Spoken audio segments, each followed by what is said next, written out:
আমি তো জানি না পাবো কি পাবো না, আল্লাহ তোমার দেয়া সেরা জান্নাত।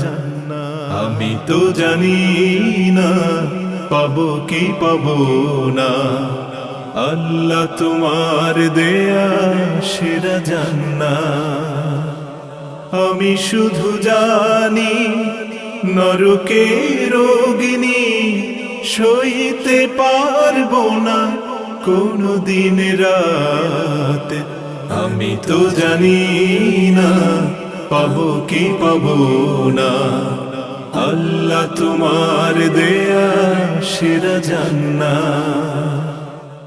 আজ বাংলাদেশ সহ বিশ্বে ইসলামপন্থীদের ডাইরেক্ট ইনডাইরেক্ট ধ্বংস করার জন্য, ইসলামকে নিঃশেষ করার জন্য যারা কাজ করছেন, ডান হাতের মতো বাম হাত দিয়ে অনেকে পেছন দরজা দিয়ে নাড়া চাড়া দিচ্ছে।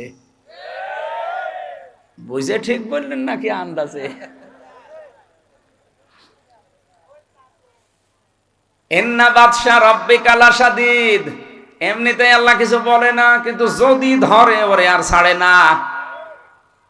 এই কথাগুলো আরবিতে না বললেও বাংলায় সংসদে বলবো, যে যারা আজকে ডাইরেক্ট ইনডাইরেক্ট ডান হাতের ভূমিকা পালন করছেন ইসলামের বিরুদ্ধে, আর অনেকে আছে বোবা শয়তান, নীরবে শুধু নাড়া চাড়া দিচ্ছে। গজব আসলে কিন্তু আপনিও বাঁচবেন না। বলেন তো, যে দুইজন চাচার নাম বললাম, আবু লাহাব, আবু তালেব। আবু তালেব এত ভালোবেসেছে রাসূলুল্লাহকে, তার পুরা জীবন আমি পড়ে দেখেছি। এই লোকটা নিজের সন্তান হযরতে আলীকে বিছানায় রাখতো না। ভাইয়ের ছেলে এতিম মুহাম্মদ রাসূলুল্লাহকে নিজের কাছে নিয়ে ঘুমাতো। আবু তালেব জীবনে এমন কোন জায়গা নেই শরীরের ভেতরে যেখানে রাসূলুল্লাহকে তোলে নাই। কোন সময় মাথায় নিয়েছে, কোন সময় চোমা দিয়েছে, কোন সময় বুকে নিয়েছে, পিঠে নিয়েছে, কোনদিন পায়ের কাছে রাখে নাই। পায়ের কাছে রাখলে অসম্মান হবে, পায়ে লাগতে লেগে যেতে পারে, এই জন্য পায়ের কাছে রাখে নাই। বুখারী শরীফের হাদিস। এই লোকটাকে কিয়ামতের দিন আল্লাহ জাহান্নামের দুইটা জুতা পরিয়ে দেবে। এ কারণে তার মাথার মগজ পর্যন্ত টকবক করে ফুটতে থাকবে, কিন্তু পুরা শরীরের কোনো জায়গায় জাহান্নামের আগুন লাগবে না। একটাই কারণ, পুরা শরীরে রাসূলুল্লাহর শরীর টাচ পেয়েছে, কিন্তু পায়ের সাথে কোনোদিন রাসূলুল্লাহর শরীর লাগে নাই। রব্বুল আলামিন এই জন্য পাটা জাহান্নামের ফিতা লাগিয়ে দেবে, পুরা শরীরটা কিছুই হবে না। এর ভালোবাসা কোন পর্যায়ে ছিল আপনি বলেন? এত ভালোবাসা, এত মহাব্বত দেখিয়েছে রাসূলুল্লাহকে, কিন্তু নবীজি যেদিন ইন্তেকালের সময় বললেন, ইয়া আম্মি আবি তালিব লা ইলাহা ইল্লাল্লাহ হাজ্জুল লাকা ইনদাল্লাহি ইয়াউমাল কিয়ামাহ, রাহুল বুখারী। চাচা, জোরে বলা লাগবে না, শুধু আমার কানের কাছে মুখটা নিয়ে আস্তে করে বলেন, লা ইলাহা ইল্লাল্লাহ মুহাম্মাদুর রাসূলুল্লাহ বলা লাগবে না আপনার। আপনি শুধু আল্লাহর একাত্মবাদের স্বীকৃতিটা দেন, রিসালাতের ঘোষণা, এটা আমি জানি যে আমি রাসূল, আমি এটা নিয়ে নিলাম। আপনি শুধু আল্লাহটা দিয়ে যান। আমি কথা দিলাম কিয়ামতের দিন ঝগড়া করে হলেও আপনাকে আমি আল্লাহর জান্নাতে পৌঁছিয়ে দেব। লোকটা পড়ে নাই, ডাক দিয়ে বলেছে, ভাতিজা, তোমাকে ভালোবাসি, কিন্তু তোমার এই কালেমাটা পড়তে পারলাম না, তুমি আমারে মাফ করে দিও। বলেন তো, মাফ করার মালিক কে? রাসূলুল্লাহ। কে? আরো জোরে বলেন। মাফ করার একচ্ছত্র মালিকানা যে আল্লাহর, কোথায় আছে বলেন তো? বলেন, কোরআনে আছে কোন জায়গায়? বলেন, আমাইয়াগফিরুদ যুনুবা ইল্লাল্লাহ। সূরা আলে ইমরানের ভেতরটা মাঝে আছে। রব্বুল আলামিন জানিয়েছেন, মাফ করতে পারে গুনাহ শুধুমাত্র আল্লাহ ছাড়া, মাফ করার ক্ষমতা কারো নেই। হ্যাঁ, যদি আপনি হক বলে ইবাদত নষ্ট করেন, এটা আবার আল্লাহর না, এটা বান্দার। আপনি কোনো বৈধ কাজ করা লাগবে, এই জায়গায় যদি ঘুষ নিয়ে থাকেন, আপনি বান্দার হক নষ্ট করেছেন। এই হকটা দুনিয়ায় থাকতে হয় ফেরত দিয়ে যাবেন, নাই কিয়ামতের দিন নেকি দিয়ে ফেরত দেওয়া লাগবে, এরপরে মাফ হবে। তো আল্লাহর সাথে যে অধিকারগুলো, এগুলো আল্লাহ মাফ না করলে পৃথিবীর কারো বাবারও ক্ষমতা নেই মাফ করার। এই জন্য বা ইল্লাল্লাহ, জাম্বন দেয়নি জুনুব বহু বছর, কোন গোনা কেউ মাফ করতে পারে না ইল্লাল্লাহ, আল্লাহ ছাড়া। এ লোকটা যখন ডাক দিয়েছে ভাতিজা মাফ করে দিও নবীজিকে, সঙ্গে সঙ্গে কোরআনে কারিমের আয়াত নাজিল করে আল্লাহ সতর্ক বাণী দিয়েছেন, ইন্নাকা লা তাহদি মান আহবাবতা ওয়ালাকিন্নাল্লাহা ইয়াহদি মান ইয়াশা ওয়া হুয়া আ'লামু বিল মুহতাদিন।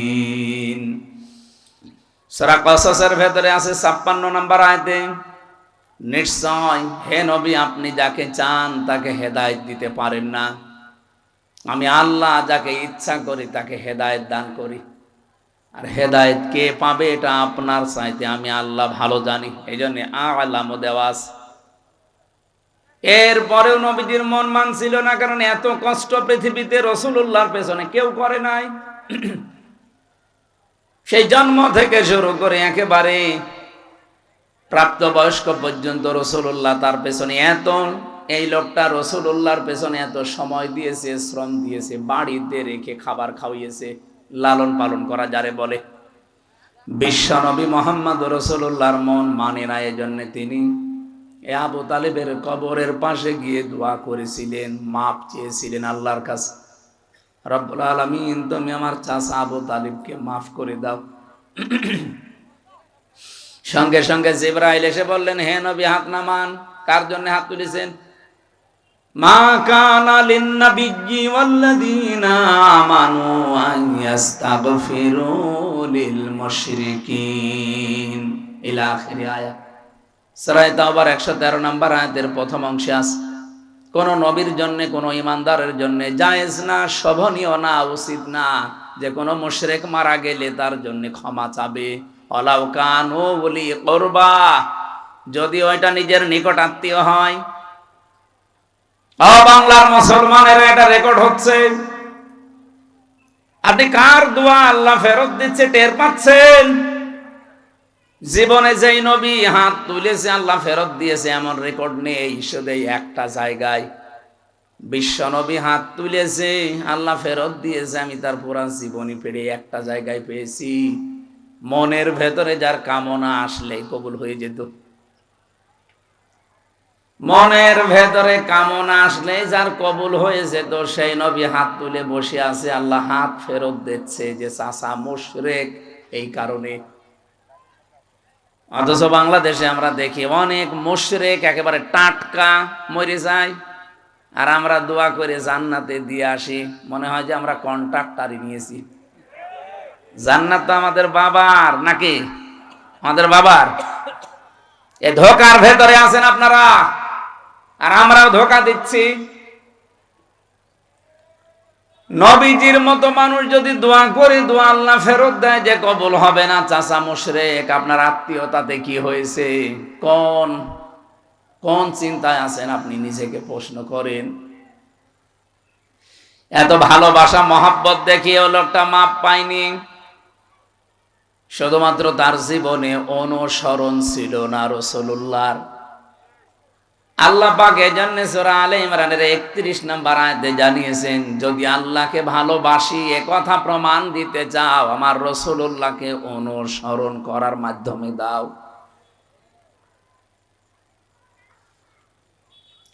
ইউহিব্বুকুমুল্লাহ, এক নম্বরে আমি আল্লাহ নিজেই তোমাদেরকে তাহলে ভালোবাসা আরম্ভ করছি এবং করব, করেছি না। ইউহিব্বু এটাও মজারে, কেউ যদি রাসূলুল্লাহকে অনুসরণ আরম্ভ করে আমার আল্লাহ তাকে ভালোবাসা শুরু করবে। এদিকে তাকান ভালো করে, এই শব্দটা বোঝেন। কোরআনের কোন শব্দ যদি কেউ বোঝার জন্য চেষ্টা করেন 500 রাকাত নফল নামাজের সওয়াব হবে। এই যে ভাই, এই কে, এটা কে? ঠিক আছে।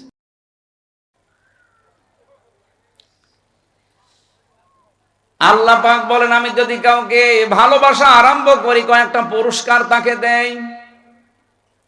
ওয়াগফির লাকুম যুনুবাকুম আল্লাহু গফুরুর রহিম। এক নম্বরে আমি আল্লাহ নিজে তাকে মাফ করে দিচ্ছি এবং দেব। গোনা কয়টা মাফ করব? আল্লাহ জামবন দিতে পারতেন, জামবানে দিতে পারতেন, দিয়েছেন জুনুব। একটা গোনাও তার বাকি থাকবে না। আর যখন থেকে রাসূলুল্লাহর অনুসরণ আরম্ভ করবে, ওই দিন থেকে ওর জীবনের সব অপরাধ আমি আল্লাহ মাফ করে দেব। না মাফ করে দিয়েছি, দেব। নওগাঁ বগুড়াবাসী এবার বলেন তো, কেউ যদি রাসূলুল্লাহকে অনুসরণ আরম্ভ না করে, আল্লাহ তাকে মাফ করবে, ভালোবাসা আরম্ভ করবে? বলেন বলেন। এই আয়াতটার ব্যাখ্যা পড়ে আমি যতটুকু বুঝলাম, এই পৃথিবীতে কেউ যদি রাসূলুল্লাহর অনুসরণ আরম্ভ না করে, ও যদি আকাশ দিয়ে উড়িয়েও যায়, আল্লাহ ওকে এখনো ভালোবাসা আরম্ভ করেনি। এখন আমার প্রশ্ন, এই যে অনুসরণটা, এটা কি আংশিক না পূর্ণাঙ্গ? বলেন বলেন। বাংলাদেশে বহু মানুষ আমরা রাসূলুল্লাহ অনুসরণ করি ভালোবাসার মাধ্যমে, কিন্তু আংশিক। হয়তো টুপি দিয়ে, জব্বা দিয়ে, দাড়ি দিয়ে, পাগড়ি দিয়ে, দস্তরখানা বিছিয়ে খাবার খাওয়া, এই অনুসরণ আমাদের শেষ। জীবন কি এই শেষ না আরো আছে? আপনাকে তো অনুসরণ করা লাগবে পূর্ণাঙ্গ। এই পূর্ণাঙ্গ অনুসরণের কথাগুলো যখন আমরা বিস্তারিত বলতে চাই, তখন যারা ওই আংশিক অনুসরণ করে অভ্যস্ত, তারা আমাদেরকে শত্রু মনে করে। আমার কথা মনে হয় বুঝে ফেলেছেন। না বোঝার ভান করে আছেন কারা? হাত তোলেন তো। আপনি এখনো বোঝেননি?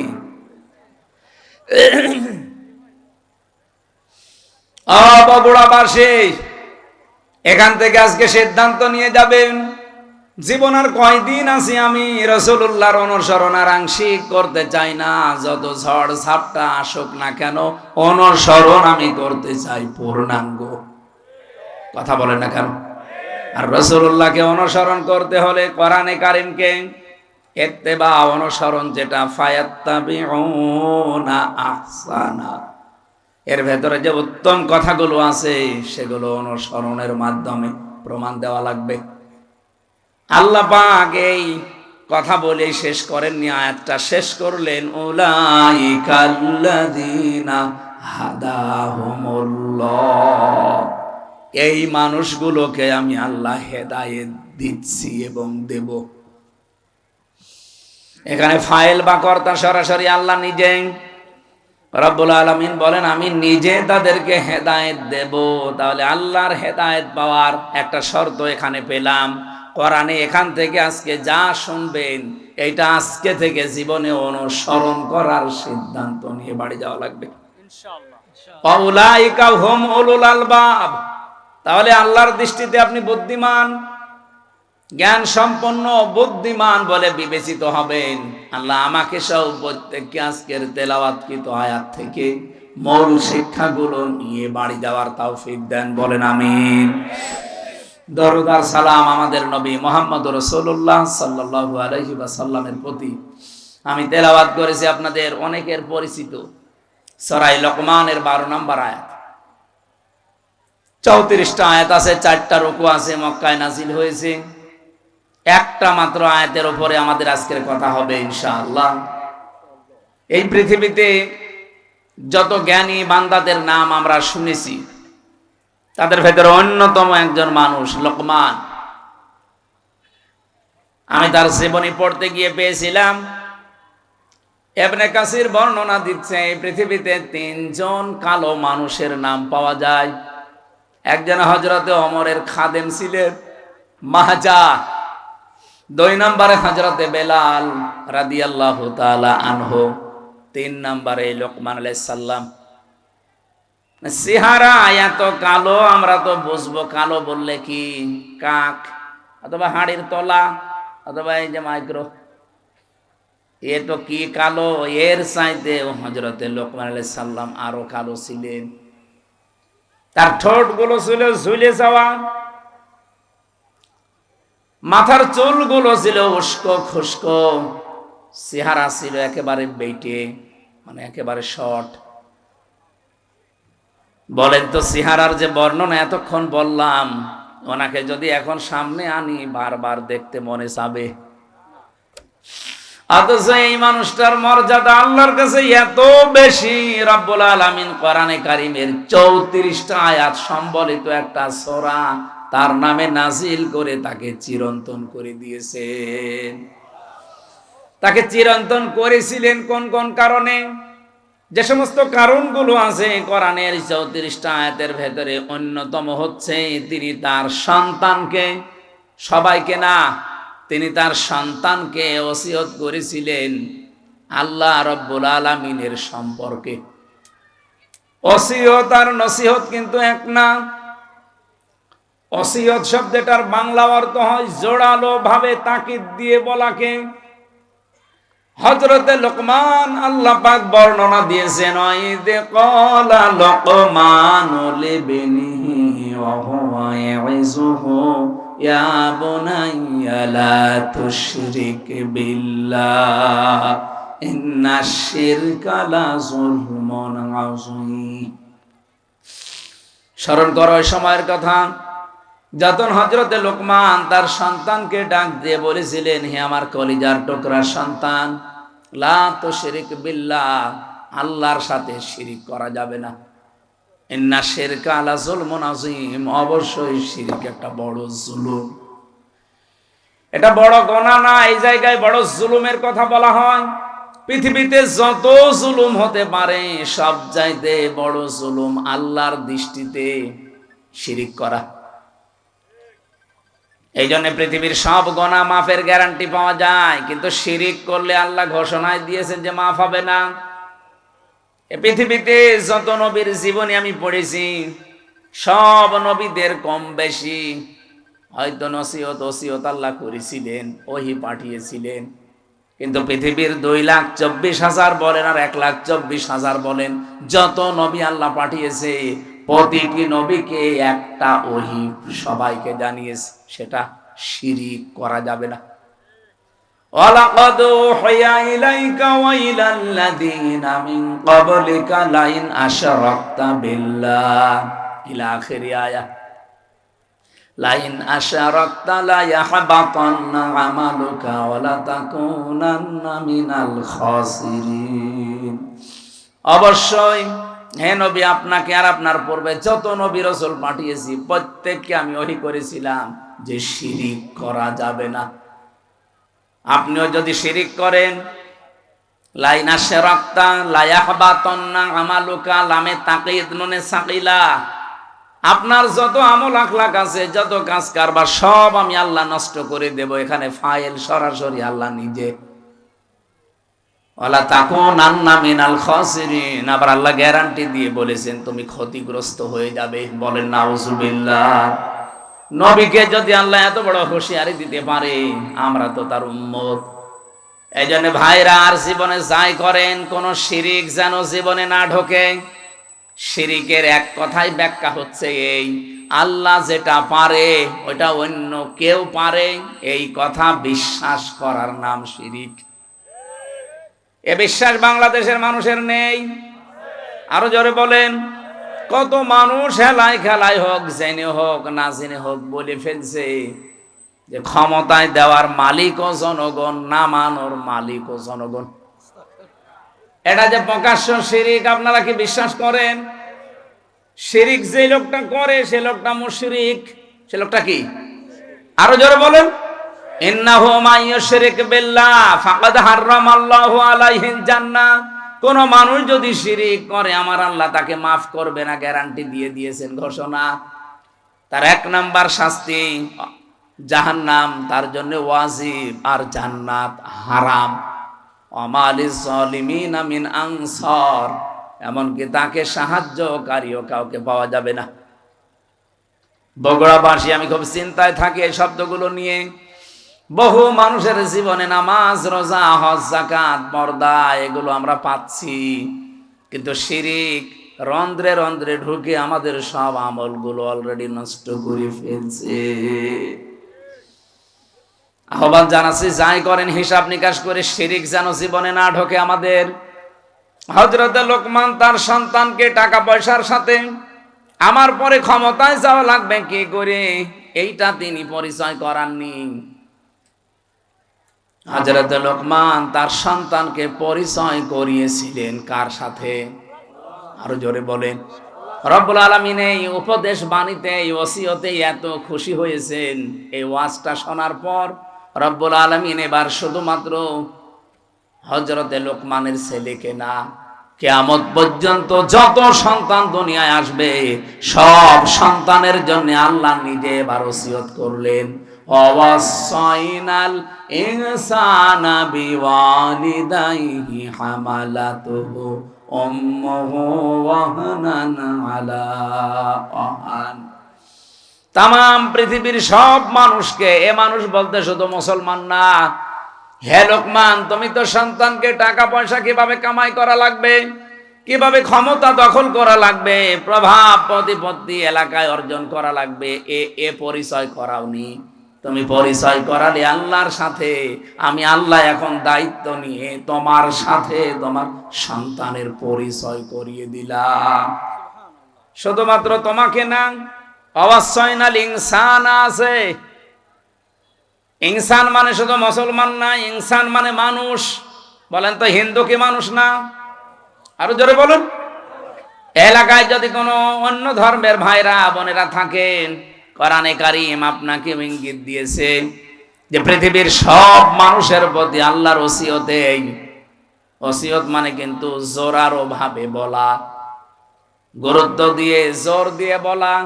আমি আল্লাহ জোর দিয়ে তাম পৃথিবীর সব মানুষকে বললাম, পিতা মাতা যাদের আছে তাদের সাথে ভালো ব্যবহার করা লাগবে। এ ঘোষণা কার? আরো জোরে বলেন।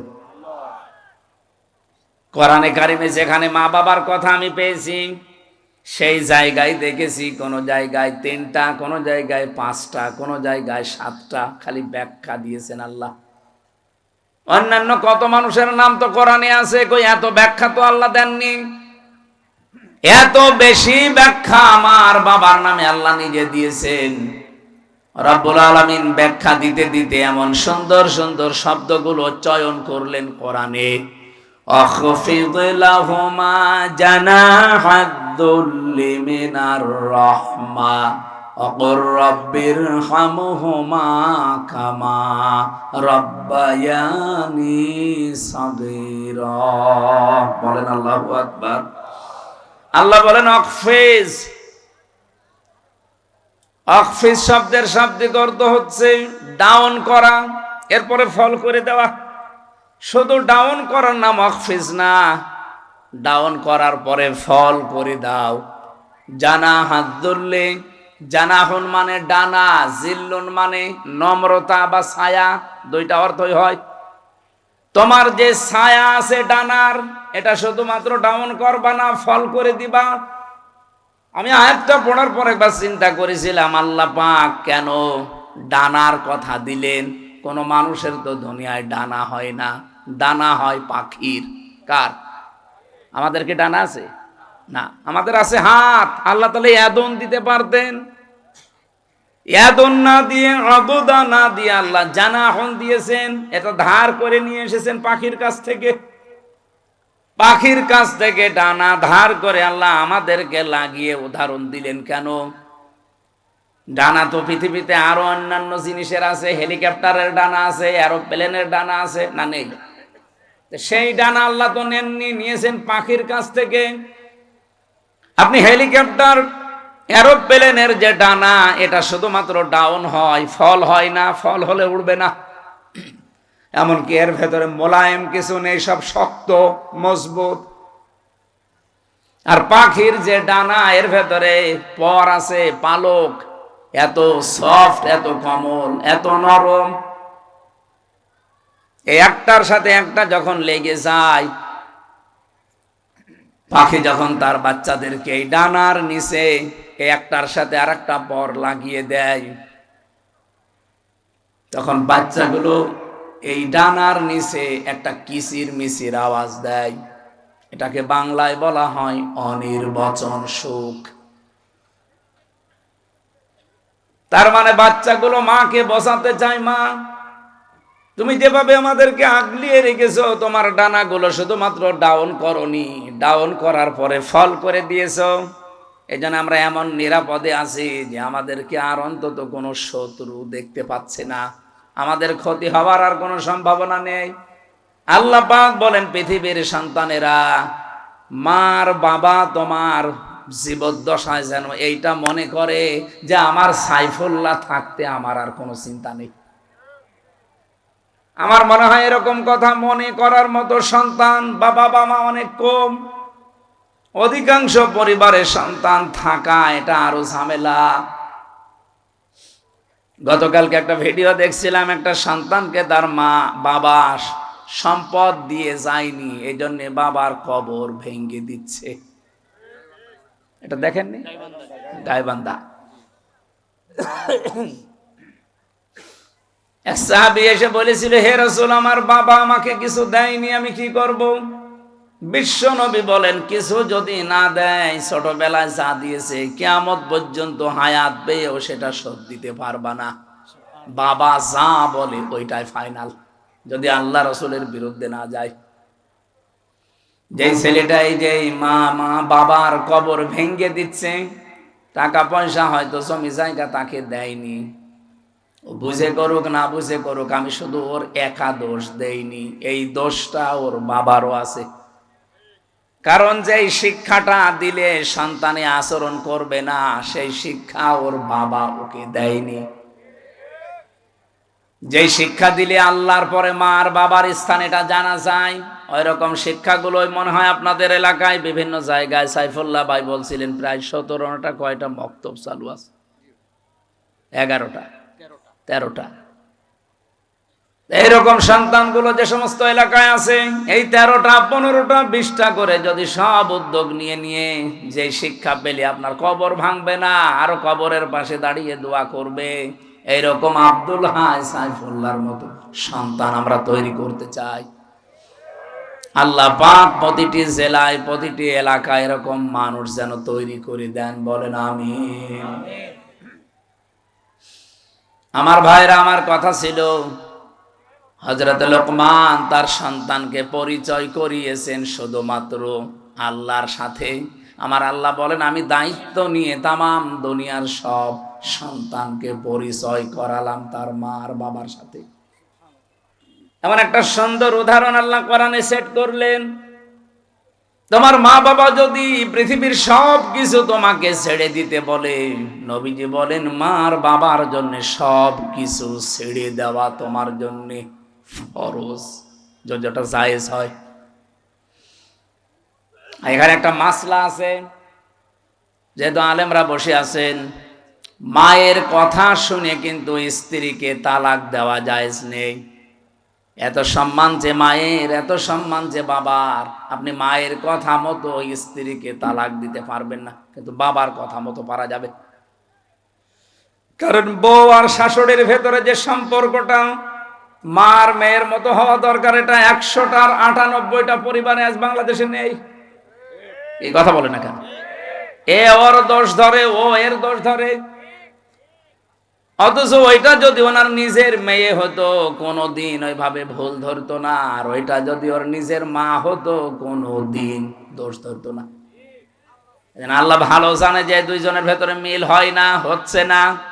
এই জন্য মায়ের কথা মতো হুট করে আপনি বউ তালাক দিতে পারবেন না। বাবার কথা মতো যদি ওটা জায়েজ পর্যায়ে যায়, তাহলে বউ বাদ দেওয়া যায়।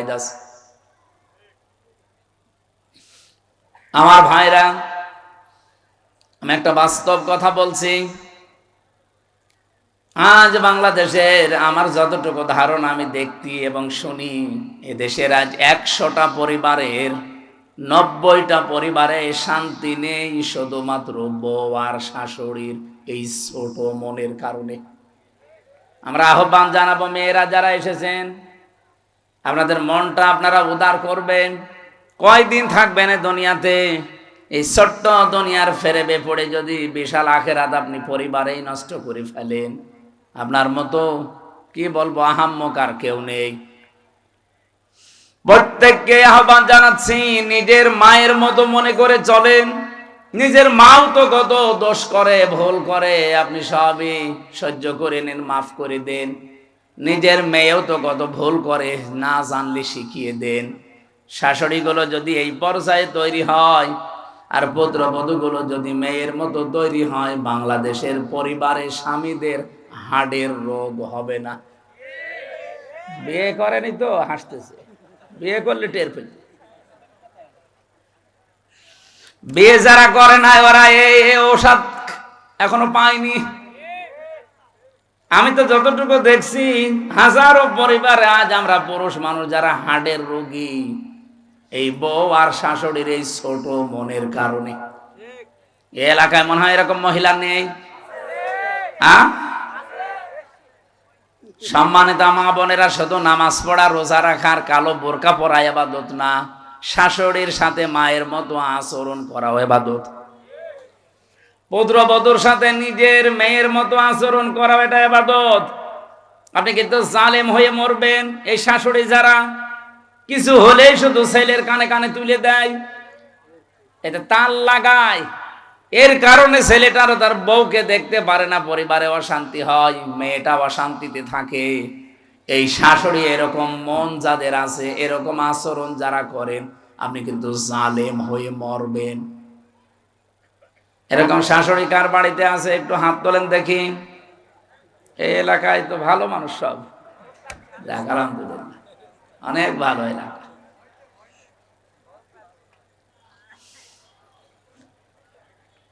আমি কোরআনে কারিমের এই যে এই ব্যাখ্যামূলক আয়াতগুলো যখন পড়ি, আমার মনে হয় আল্লাহ তুমি কি বললে আর আমাদের পরিবারে কি চলছে।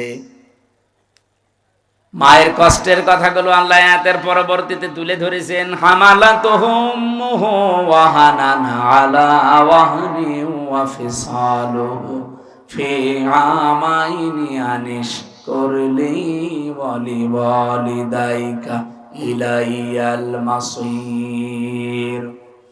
আল্লাহ বলেন, এত কষ্ট করে মা তোমাকে পেটে বহন করে। আমি এই হামালাতুহুম ওয়াহানানের ব্যাখ্যা পড়েছি। একটা মা পৃথিবীর জমিনে একটা সন্তানকে ডেলিভারি দেওয়ার সময় 57 ইউনিট কষ্ট সহ্য করে। বিজ্ঞানী আয়াতের ব্যাখ্যা করতে গিয়ে জানিয়েছে, এই পৃথিবীর যত শক্তিশালী মানুষ হোক, এমনকি যদি ডোনাল্ড ট্রাম্প হয়, ও সর্বোচ্চ 45 ইউনিট কষ্ট সহ্য করতে পারবে। 45 ইউনিটের বেশি কষ্ট দিলে ডোনাল্ড ট্রাম্প মরে যাবে। কিন্তু একটা মা আপনাকে আমাকে পৃথিবীর এই মুখ দেখাতে গিয়ে ডেলিভারির সময় 57 ইউনিট কষ্ট সহ্য অলরেডি করেছে। এই কষ্ট সহ্য করার সময় সে সিদ্ধান্ত নিয়ে ফেলেছিল যে এই পৃথিবীতে যদি এই আমির হামজা, এ গোলাম রব্বানি, এ আকরাম এ সুন্দরভাবে খালাস হয়ে যায়, তাহলে জীবনে আর স্বামীর কাছে যাব না। কিন্তু আমির হামজা যখন দুনিয়ায় আসে, আকরাম যখন দুনিয়ায় এসে যায়, আকরামের হামজার চেহারা দেখার পরে এই যে কষ্টটা 10 মাস 10 দিনের ডেলিভারির, আল্লাহ বলেন সব আমি মুছে ফেলে দেই। আমরা যারা সন্তান আছি, আমাদেরকে যেহেতু পরিচয় আল্লাহ করিয়ে দিচ্ছেন মা আর বাবার সাথে, এই পৃথিবীতে আমরা জানি আল্লাহ পাক বাদে কারো আইন মানা জায়েজ। ওয়াকাদা রাব্বুকা আল্লা তা'বুদু ইল্লা ইয়্যাহু ওয়া বিল ওয়ালিদাইনি ইহসানা। আল্লাহর আইন মানা কি? সবাই বলেন। আর মা বাবার আইন মানা না, ফরজ না। মা বাবার আইন মানা ফরজ না। ওয়া বিল ওয়ালিদাইনি ইহসানা, মা বাবার সেবা করা ফরজ। আর যার মা বাবা তার সেবা করা ফরজ। কথা বোঝা গেছে? যার মা বাবা, সে নারী হোক আর পুরুষ হোক, তার সেবা করা ফরজ। অন্য কেউ যদি না করে তার গুনাহ হবে না। হ্যাঁ, সে যদি দায়িত্ব পালন করে তাহলে তার সওয়াব হবে। অনেক শ্বশুর আছে, শাশুড়ি আছে, আন্দাজে মন খারাপ করে, হ্যাঁ ইসলামী মাইন্ডের পরিবার থেকে বৌমা নিয়ে আসলাম, আমার খেদমত করে না। আরে বৌমা আপনার খেদমত করবে কোথায় পেয়েছেন আপনি? আপনার খেদমত যদি করা দায়িত্ব হয়ে থাকে, ফরজ হয়ে থাকে, এটা আপনার সন্তানের। তো ঠিক বললে তো হচ্ছে না, কারণ বহু সন্তান আমরা চাই। আমি আছি, রব্বানি আছে, আব্দুল হাই আছে, হাজারো সন্তান আমরা চাই আমার মা বাবার যে সম্মান আমরা তো জানি, তাদের সেবা করা, তাদের খেদমত করা। কিন্তু অধিকাংশ পরিবারে আমরা পারি না আমাদের বউর কারণে। কি কথা বললেন না কেন? এটা তো রেকর্ড হচ্ছে, আমার ম্যাডামও মনে হয় শুনবে, শুনুক, আমার আর কোনো ভয় নেই। মানে এখন আমরা এমপি তো আর ভয়। আমি চাই তারাও যেন অন্তত এটা মেনে নিতে পারে। আমরা অধিকাংশ মানুষ আজ হার্টের রোগী হয়ে যাচ্ছি, হার্ট অ্যাটাক করে মানুষ মরতেছে। মির্জা আব্বাস এখন আছে, কি হবে আল্লাহ জানে, মরে যেন না যায়। অন্তত জীবনের একটা আশা যে মাননীয় স্পিকার এ কথা বলবে। এখন তো সিঙ্গাপুরে যে অবস্থা, যদি মরে যায় ওখানে তো আবার সে পাটোয়ারি চলে আসতে পারে।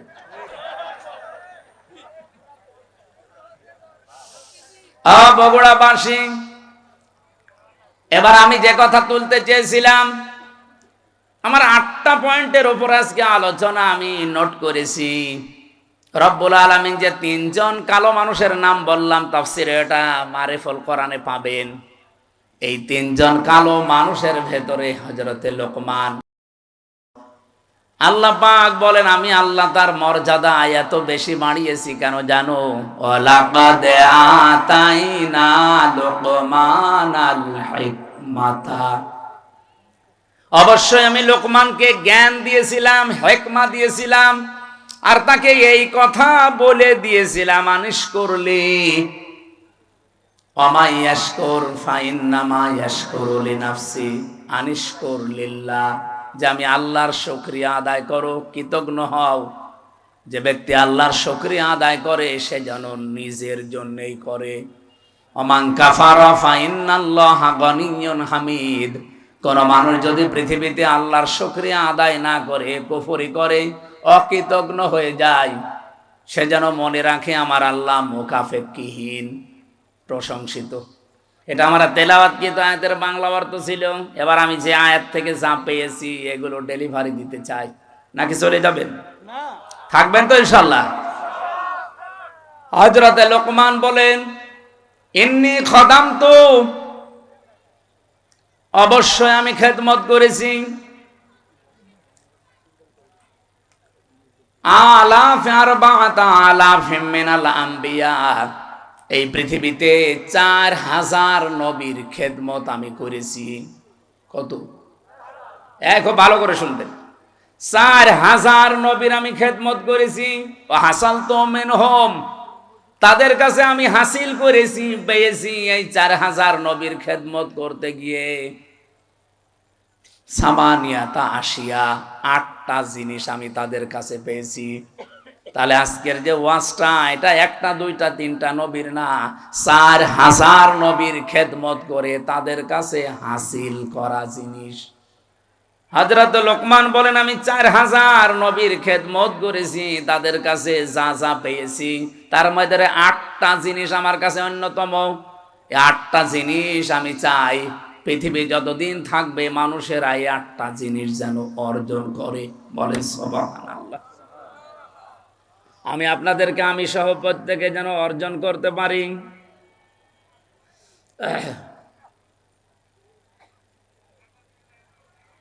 বারবার কল মানুষ দেয়, মানুষের বিবেক আছে, সময় জানে যে আলোচনা করে।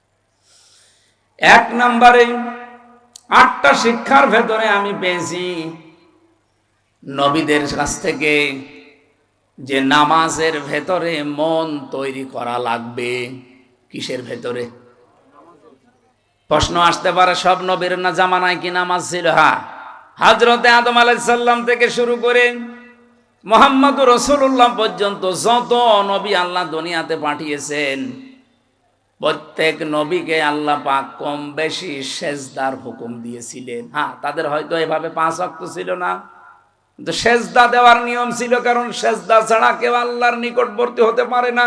অসজুদ ওয়াকতারিব, সেজদা দাও, আল্লাহর নিকটবর্তী হয়ে যাও।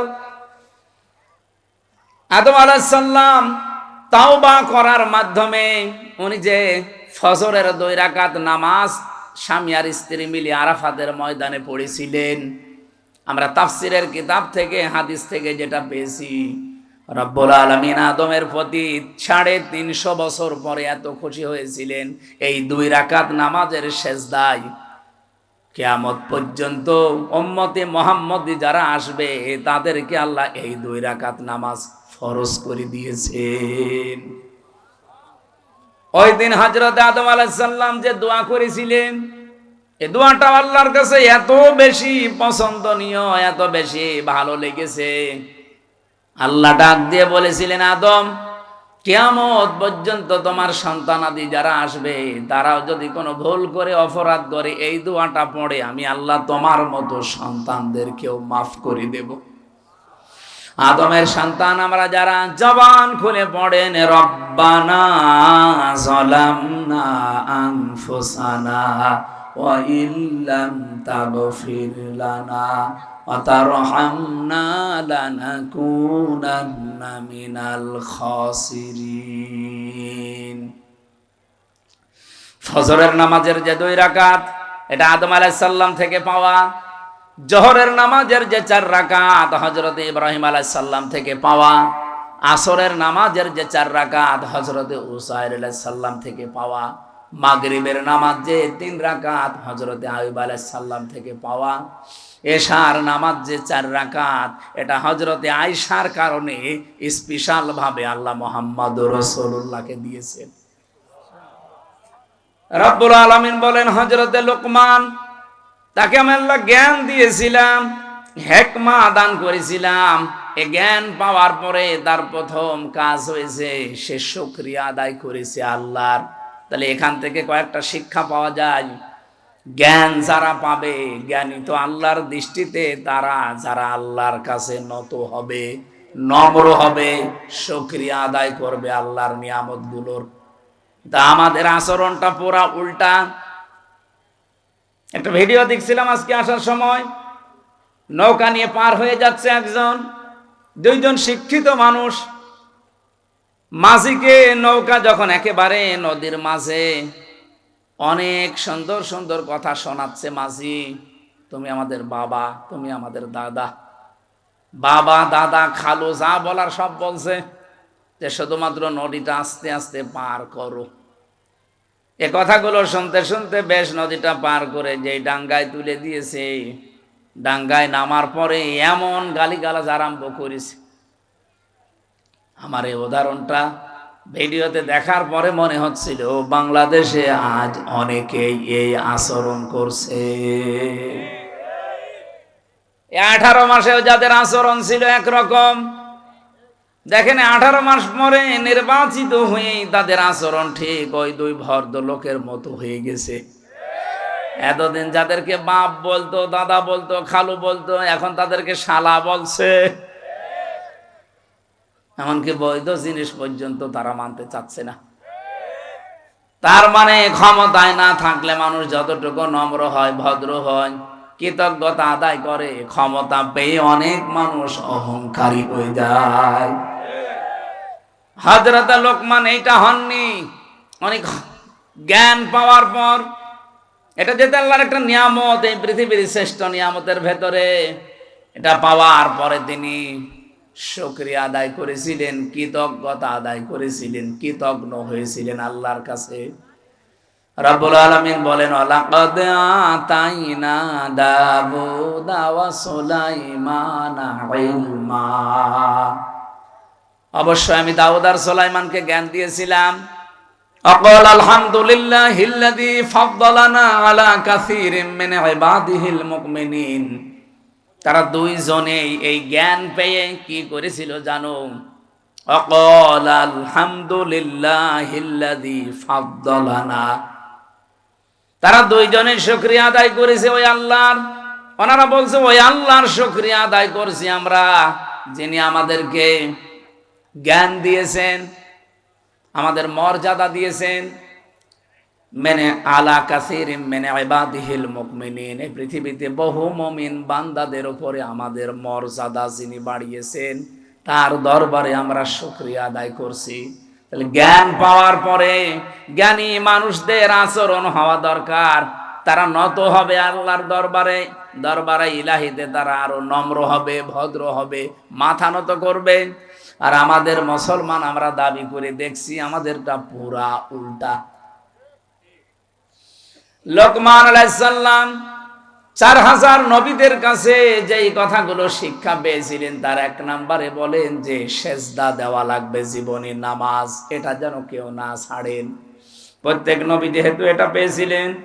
2 নম্বরে তিনি বলেন আমি এই শিক্ষাটা নবীদের কাছ থেকে পেয়েছি, যদি কেউ কারো বাড়িতে প্রবেশ করেন সে যেন উকি ঝুঁকি না দেয়। আজ আমাদের সামাজিক জীবনে এটা আছে না নেই? বেশ ভালো মানুষ মনে হয়, বাড়িতেও ঢোকে, সালাম দিয়েই ঢোকে, ঢোকার পরে শয়তান তারে দখল করে নেয়, বাড়ির ভেতরে শুধু এদিকে ওদিকে উকি ঝুঁকি দেয়। উনি বলেন 4000 নবীর খেদমত করে আমি এইটা পেয়েছি যে কারো বাড়িতে ঢুকলে উকি ঝুঁকি দেওয়া যাবে। কথা বুঝেছেন?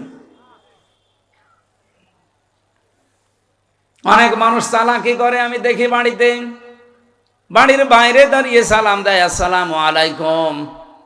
এটা দেওয়ার পরে জিজ্ঞাসা করে, করতে করতে বাড়ির ভেতরে প্রবেশ করে সব দেখা শেষ। না, এই চালাকি করা যাবে না, কোরআনের নিষেধ। ইয়া আইয়ুহাল্লাযীনা আমানু লা তাদখুলু বুয়ুতান গায়রা বুয়ুতিকুম হাত্তা তাস্তানিসু ওয়া তুসাল্লিমু আলা আহলিহা। রব্বুল আলামিন বলেন, হে নবী, ইমানদারদেরকে বলেন নিজের ঘর হোক আর অন্যের ঘর হোক, সালাম দেওয়া অনুমতি ছাড়া কারো বাড়িতে যাওয়া, এটা আমাদের আজ সামাজিক জীবনে আছে। বলেন বলেন, এটা আল্লাহ যেন আমাদের মেনে চলার তৌফিক দেন, বলেন আমিন। এটা অনেকেই হেলায় খেলায় নষ্ট করে, আমলটা করতে চায় না। না, এটা কোনো অনেক গুরুত্বপূর্ণ বিষয়, কোরআনে আল্লাহ যেহেতু দিয়েছেন।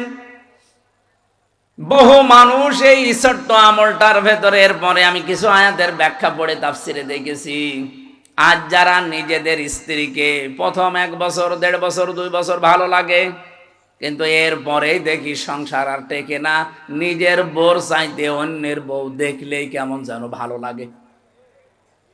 এরকম মানুষ দেশে নেই? আপনি আছেন এরকম? এই রোগ দেশে আছে না নেই বলেন তো? প্রথম কিন্তু ভালোই লাগে। কালকেও একটা বিচার এসেছিল আমার কাছে, প্রায় রাত 10:30 পর্যন্ত এটার বিচার আমি করেছি। একজন মাওলানা, আমি নাম নিলাম না, উনি এসে ওনার স্ত্রী সহ 2 জনই এসেছে। স্ত্রীর অভিযোগ হচ্ছে যে এমপি সাহেব, এ স্বামী আমারে প্রথম বিয়ের 3 মাস 4 মাস 6 মাস 1 বছর খুব ভালোবেসেছে, কিন্তু এখন যেন আমার দিকে ওর আর মন নেই। মাওলানা আমারে আস্তে করে বলছে যে হ্যাঁ, আসলে তো কথা একেবারে মিথ্যা না, প্রথম প্রথম ভালোই লাগতো, কিন্তু এখন আমার অন্যের বউ দেখলেই ভালো লাগে, আমারটা আর ভালো লাগে না। বললাম এইটা একটা রোগ, এ রোগের ঔষধ আছে না নেই? বলেন বলেন। কুল্লিল মুমিনিনা ইয়াগুদ্দু মিন আবসারিহিম ওয়া ইয়াহফাযু ফুরুজাহুম যালিকা আযকা লাহুম ইলা আখিরি আয়াত। হে নবী, মুমিন পুরুষদেরকে বলেন তারা যদি এই 2টা ঔষধ খেতে পারে, 1 নম্বরে আপনি চক্ষুকে নিম্নগামী করবেন, 2 নম্বরে লজ্জা স্থানের হেফাজত করবেন। হ্যাঁ, বহু ডাক আসবে, বহু ষড়যন্ত্র চক্রান্ত শয়তান বিছিয়ে রাখবে। এই 2টা ঔষধ যদি কেউ মাত্র 1টা মাস একটু পালন করতে পারেন, আল্লাহর কসম আমি এই আয়াতের বিশ্বাস নিয়ে বলছি, আপনার নিজের বউ ভালো লাগবে, অন্যের বউ তখন আপনার কাছে খারাপ লাগবে। 1টা মাস একটু করে দেখেন, চক্ষুকে নিম্নগামী করবেন, যেটা দেখা জায়েজ নেই ওইটা দেখবেন না, আর নিজের লজ্জার স্থানটা একটু বাঁচিয়ে রাখেন। 1 মাস 6 মাস 1 বছর না, 1 মাস যদি এভাবে একটু কন্টিনিউয়াস করা যায়, আল্লাহর সাহায্য আসবে। তখন আর এই হাজারো পরিবারে যে সংসার আজ ভেঙে যাচ্ছে এইটাও বন্ধ হবে। এখানে যারা এরকম রোগী আমরা আছি, আমরা যেন রোগ মুক্ত হতে পারি, আল্লাহ তৌফিক দেন, বলেন আমিন।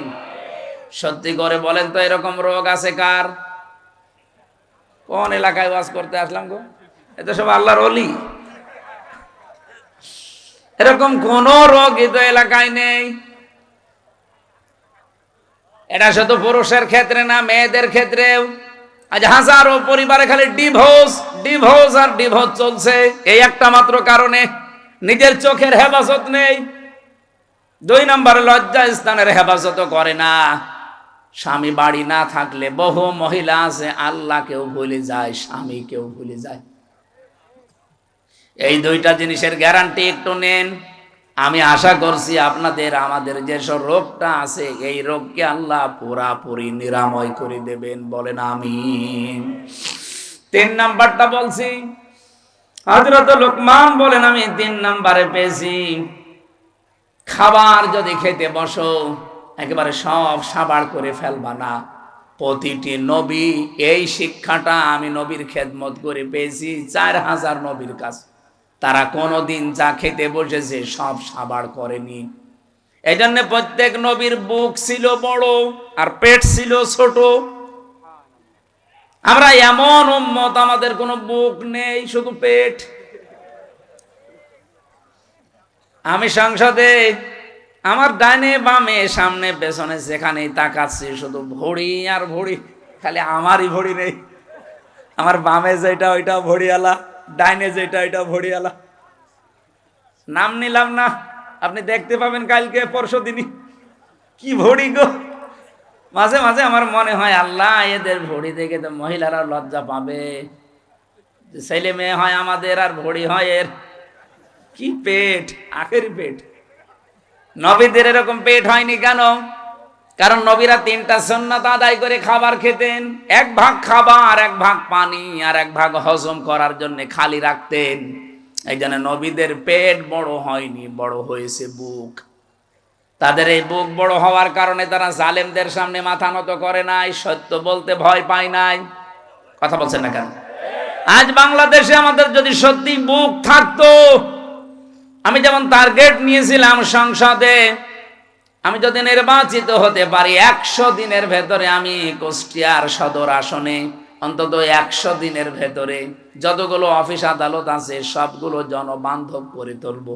আর এটা করতে গেলে আমি নিজেও জানতাম যে অনেকের মন পাওয়া যাবে না।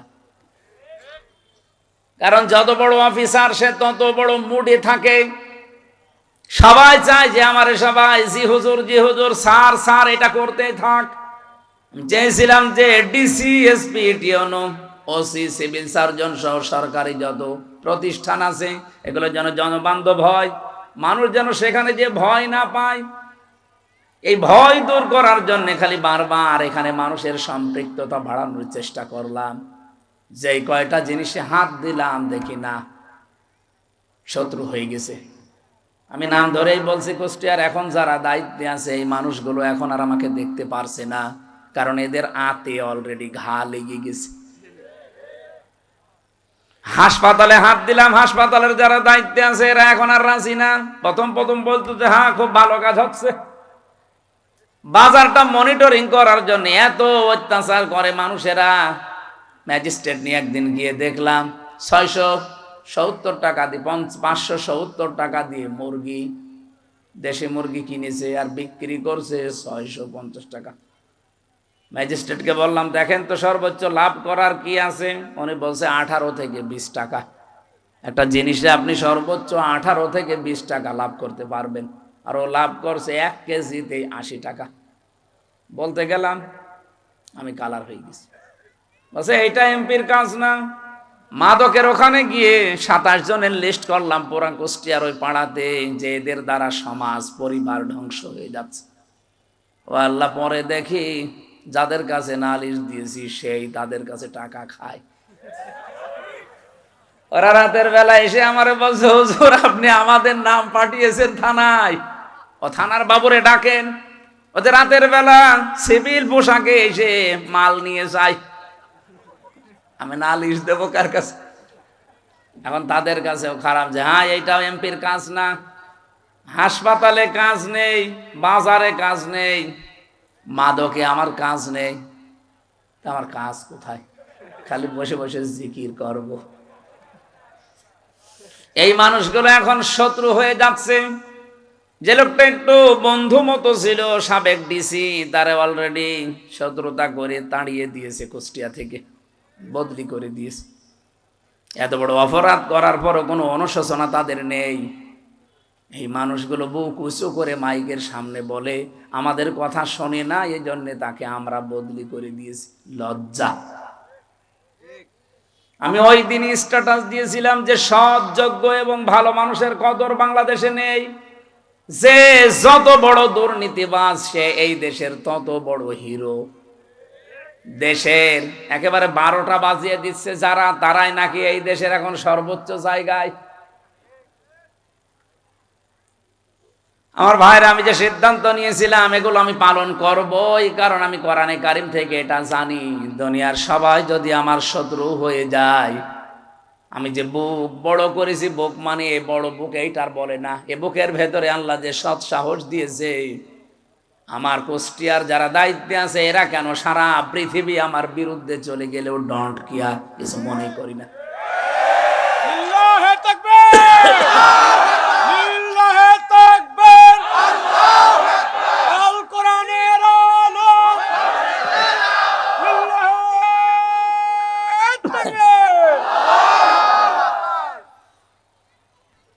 নির্বাচনের আগে যেই কথাগুলো মাওলানা হোসাইন একটা টাচ দিয়েছিল, এত বেশি শত্রুতা বাংলাদেশে কোনো এমপির বিরুদ্ধে কেউ করে নাই।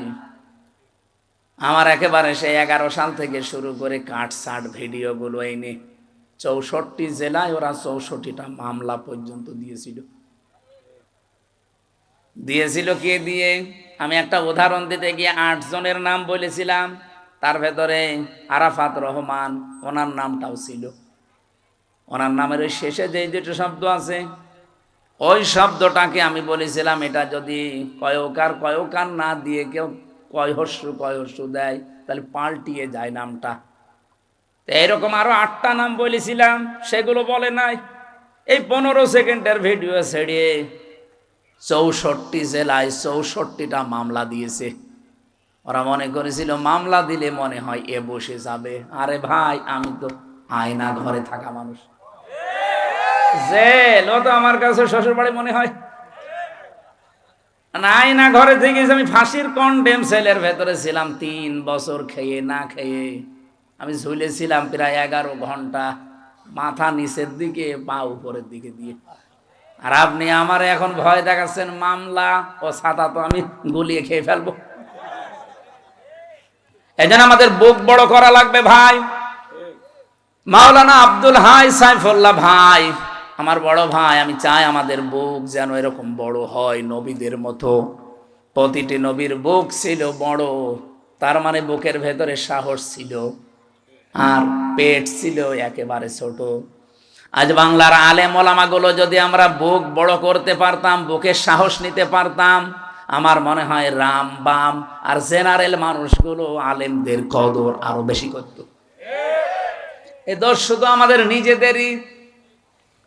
আমি বুক বড় বলতে কিন্তু শুধুমাত্র একেবারে ডোনাল্ড ট্রাম্পের মতো এভাবে বুক বড় বোঝায়নি। এর ভেতরে সাহস লাগবে, ঈমান লাগবে। হযরত লোকমান বলেন, আমি নবীদের কাছে 4000 নবীর কাছে এইটা পেয়েছিলাম, 4 নম্বরে পেয়েছি। প্রত্যেকটা নবীর কাছ থেকে যে কথা বলতে হলে হিসাব করে বলা লাগবে। কত মানুষ আজকে কথা বলছে দেখেন, হিসাব নেই। কত মন্ত্রী আজ কথা বলছে, তেল দিতে পারে না, একটু সরি বলবে না, বলছে হাইটে চলাফেরা করতে পারেন না, শরীর ভালো থাকবে। মানে মাথা থেকে পা পর্যন্ত পিটানো দরকার শয়তান। কালকের দিন পরে তো দেখা হবে না, কারণ আমার পাশেই সিট, ওই সামনে তাকালে দেখা হবে। আমি জিজ্ঞাসা করবো চোখে চোখে যে আপনি একটা কথা বললেন, তেল দিতে পারেন না, সরি বলবেন। না, বলছে হাঁটাহাঁটি করলে শরীর ভালো থাকে। সংসদের মেন গেট থেকে ভেতর পর্যন্ত এতটুকু পথ উনি হেঁটে আসে না, গেটে নামে, এরপরও মানুষের ঘাড়ে হাত দিয়ে যায় ভেতরে। আর সে যদি এই কথা বলে, কথা হিসাব নিকাশ করে বলা দরকার না? গতকালকে একজন এক কথা বলে, অলরেডি সারা দেশে এখন 92% মুসলমানের কলিজায় অন্তত রক্তক্ষরণ হচ্ছে, যদিও মুসলমান দাবি করে থাকে। উনি বলেছে ধর্মভিত্তিক রাজনীতি, ধর্ম কায়েম করার জন্য এই দেশে মুক্তিযুদ্ধ হয়নি। হয়েছে কিসের জন্য? ধর্ম যদি না থাকে দেশে, শুধু ইসলাম ধর্ম বলছি না, প্রত্যেকটা ধর্ম, কোন ধর্ম খারাপ কিছু করতে বলে না। ধর্ম যদি না থাকে আপনি কিভাবে থাকবেন, কোন পরিচয়ে থাকবেন বলেন? সুতরাং কথা যারা বলবেন হিসাব করে বলবেন। 5 নম্বরে উনি বলেন আমি পেয়েছি নবীদের কাছ থেকে, সব সময় আল্লাহকে সঙ্গে রাখা লাগবে। 6 নম্বরে আমি পেয়েছি এই পৃথিবীতে কবরের চিন্তা করা লাগবে। 7 নম্বরে আমি 2টা জিনিস অর্জন আর 2টা জিনিস বর্জন পেয়েছি। 7 নম্বরে পেয়েছি সব সময় মানুষ যেন অন্তত মরা লাগবে এই চিন্তাটা মাথায় নিয়ে ঘোরে। যখনই চিন্তা হবে যে মরা লাগবে, ওর দ্বারা দুর্নীতি করা সম্ভব না। সর্বশেষ আমি 8 নম্বরে প্রত্যেক নবীর কাছে এটা পেয়েছি যে জীবনে আমাদের যেন কোনো বিষয়ে অহংকার না আসে। আল্লাহ পাক এই 8টা জিনিস 4000 নবী এগুলো শিখিয়েছে।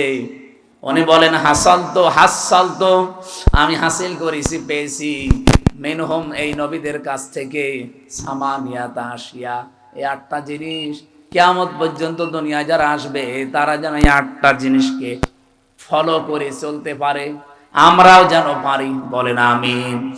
ওমাই ইয়াশকুর ফাইন্নামা ইয়াশকুরু লিনাফসি, আল্লাহর কোনো লাভ নেই, এভাবে শুকরিয়া আদায় করে চলতে পারলে লাভ আমাদেরই।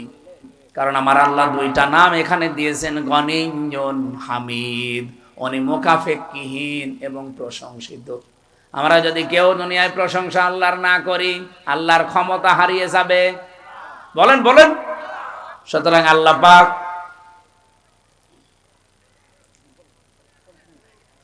সম্মানিত উপস্থিতি, মাহফিলের আজীবন দাতা সদস্য করার জন্য ওনারা আপনাদের আহ্বান জানিয়েছেন। সর্বনিম্ন 1000 টাকা। এটা যেহেতু কিয়ামত পর্যন্ত অন্তত আশা করছে চলবে। ওনারা আর কয়দিন, ওনারা নাই, মুরব্বী নাই আর 20 বছর, সাইফুল্লাহ ভাই নাই আর 50 বছর, এরপরেও তো চলবে। এটা না চলবে না? কিয়ামত পর্যন্ত আশা করছে এটা চলবে। যারা আপনাদের পরবর্তী প্রজন্ম আসবে তারা যেন এই দাতা হয়ে থাকে। আমরাও বিভিন্ন জায়গায় অলরেডি দাতা হয়ে আছি, আমার যতটুকু সামর্থ্য আছে। আপনারা সর্বনিম্ন 1000 টাকা করে, আমার মনে হয় যদি 313 জনের একটা টার্গেট আছে না, ওই রকম থাকলে 3 লাখ 3.5 লাখ টাকা এমনি উঠে যাবে।